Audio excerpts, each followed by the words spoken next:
And what is up, ladies and gentlemen, dudes and dudettes, fellow gamers?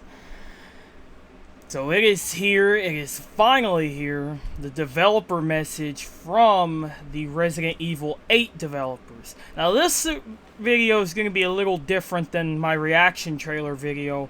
I will be pausing at certain points to kind of give my opinion on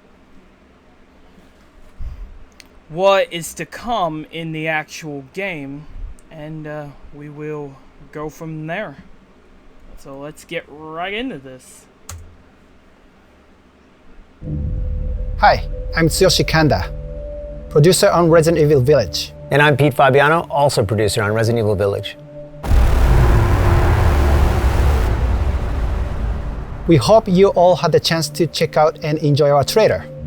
Some of you are probably wondering why we didn't just call the game Resident Evil 8. Well, it's still the 8th in the series, and we're treating it as such.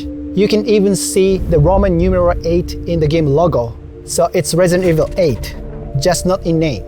Yeah, I like the play on the design and the simplicity in the name, but we'll touch more on that a little later.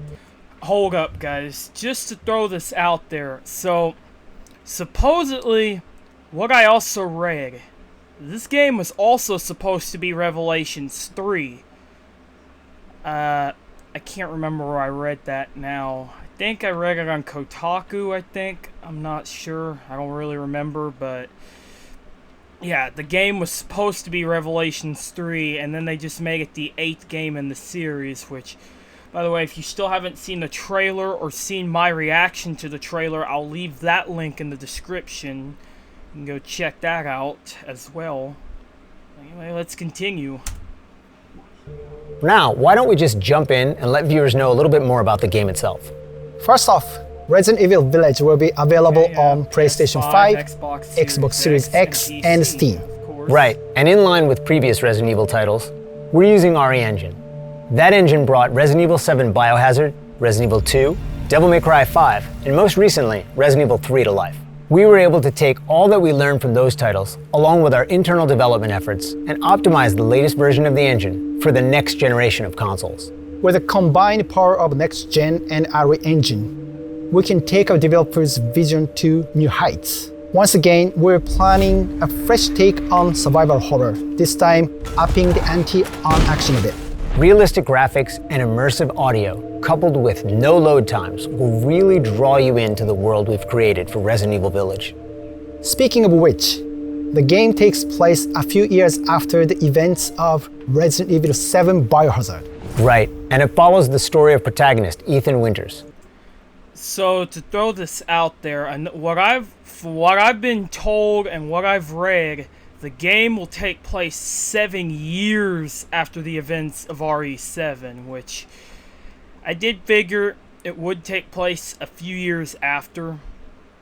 You know, kind of like, I mean, like if you look at the pattern of the series, like RE5 takes place years after RE4, Revelations 1 in between 4 and 5, and then like Revelations 2 in between 5 and 6, and then 6 takes place after the events of 5 and Revelations 2. Okay, let's continue. Ethan's gone back to living an ordinary life, but of course, it wouldn't be a proper story without a new challenge to overcome. Chris Redfield, a decorated hero fighting against bioterrorism, makes his return, but not in the way you'd think. He's the reason Ethan's life gets turned upside down. Let's take a look at some key art.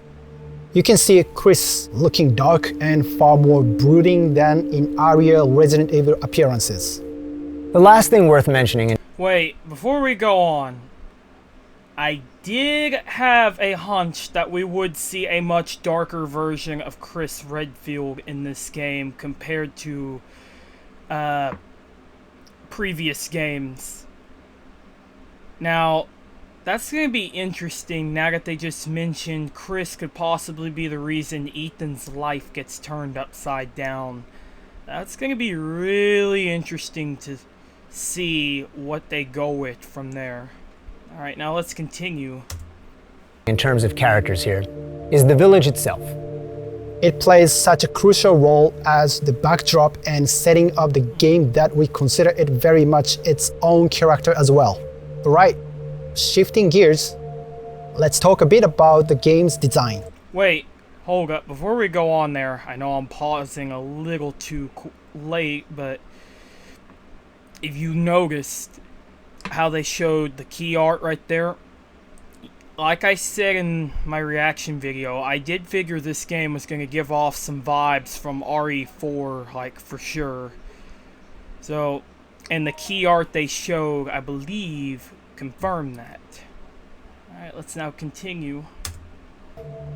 You'll notice the familiar first-person perspective from Resident Evil 7 Biohazard.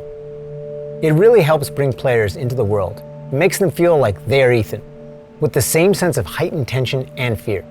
Here's a quick look at the game running in engine. The team is working really hard to create a great experience. You can really see the details, even close up. Let's take a look at the inventory. For players familiar with Resident Evil 7 Biohazard, or the recent versions of Resident Evil... Pause it. Okay, so the inventory system also kind of reminds me of RE4 in a way, but kind of has that RE7, RE2, and RE3 remake feel to it. But also, look up here in the right-hand corner. You see that? That's a currency. That is Romanian currency. I was watching Where's Barry's detailed breakdown of this video and the image, and he pointed out there could be a merchant in RE8. I mean, you can see that there's Romanian currency right there, and you forget RE4 had currency and a merchant. So I wonder if we could see a merchant in RE8. That's going to be really interesting to determine. Alright, let's continue on. 2 and 3. You'll be right at home. We hope you enjoyed this additional look into Resident Evil Village. Oh, and here's one more piece of key art. You might want to pay extra close attention to this one. There's a lot that's being shown in it. So much so that we debated whether or not to actually put it in the announced trailer. Take a look and let your imagination run wild. We are aiming to have more to show you towards the end of summer. So, until next time. Wait. You guys see that, didn't you? So, I know, I kind of see why they may be debating on putting that in the final trailer.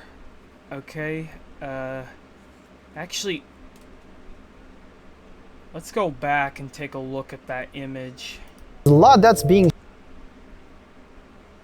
So, I'm curious. I'm not really sure what this is supposed to be, but I'm curious to see what you guys think. Definitely leave your thoughts and comments in the chat, and I will reply to as many as I can. I mean, I'm kind of clueless on that right now, honestly, because I'm not quite sure what this could be. I don't know if it's going to tie into Neo Umbrella or these werewolves we've been reading about. It's definitely going to be interesting. They say there's a lot being shown in it. Like, I still can't really figure out what it's supposed to be. But for real, guys, I'd love to hear your guys' thoughts on the comments, in the comments section, especially going forward with what they've revealed in the developer message. Alright. So,